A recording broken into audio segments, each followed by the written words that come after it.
Comment imaginer que des humains agissant dans des conditions, le plus souvent dans la maladie grave, d'une complexité énorme, hein, avec des contraintes énormes, aussi bien de personnel que de technique, comment imaginer qu'il n'y aurait pas d'erreur? L'erreur, c'est la confrontation à notre propre vulnérabilité, quand même, quelque part. C'est là où on ne va pas être ce bon technicien dont vous parlez, cette personne archi-compétente qui a tout mis en œuvre, etc. C'est une forme de vulnérabilité, qu'elle soit collective ou individuelle, peu importe, la question n'est pas là, mais c'est quand même à ça que ça nous confronte. Les erreurs, c'est rarement un individu.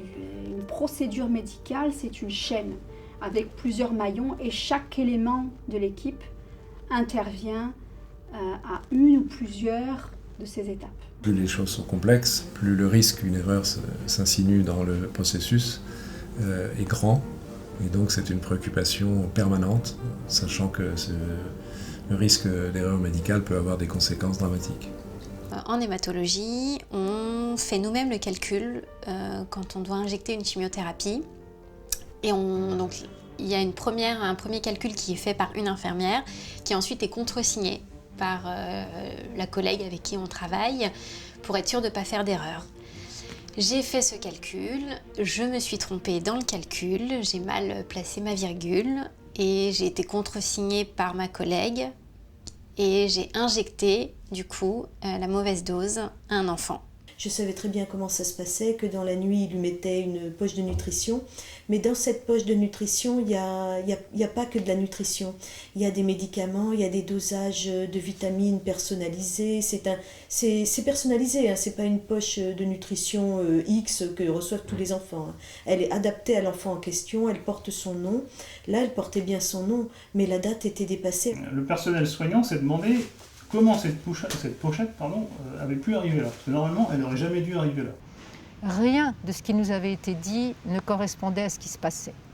Capucine se met à exprimer que ça ne va pas, que ça lui fait mal, que ça la brûle. On nous avait bien prévenus de ce que représentait la greffe et c'était hors de propos. Il y avait quelque chose qui n'allait pas. En pédiatrie, on le sait que les parents, ils ont une intuition, ils ont une connaissance de leur enfant clinique qui fait que quand ils nous disent quelque chose, en général, il faut écouter. L'erreur, elle est grandiose. Ils nous avaient dit. Pourquoi, lorsqu'ils nous l'ont dit, on n'a pas déroulé tout ça? Donc, je comprends que les parents souhaitent que l'on reconnaisse simplement, par une phrase qui est « c'est une erreur médicale ». Ils ont failli faire disparaître notre enfant. Donc, et le fait de rien dire, c'est vrai que c'est comme si ça avait amplifié tout. De dire qu'une erreur a été commise, je ne pense pas ça c'est plutôt au contraire, à mon avis, nécessaire pour maintenir la confiance paradoxalement. D'une manière générale, on était vraiment ensemble, je pense, avec mon épouse, avec notre fils, également avec l'équipe soignante. Je pense que l'un des points clés, nous en tant que parents, qu'on retient, c'est qu'il faut absolument qu'une confiance très forte s'établisse dès le début entre tout ce monde-là, pour que ça fonctionne et pour qu'on monopolise notre énergie dans le même sens. Nous avons ce devoir, aussi pénible que ça puisse être pour nous, difficile pour la famille d'entendre ce discours, mais je pense que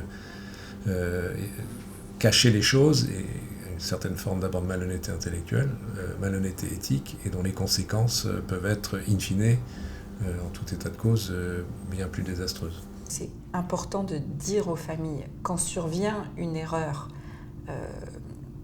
pas obligatoirement dont les conséquences sont importantes, mais une erreur dont collectivement il faut qu'on puisse parler, qu'on puisse adapter nos stratégies, qu'on puisse parfois modifier le traitement ultérieur.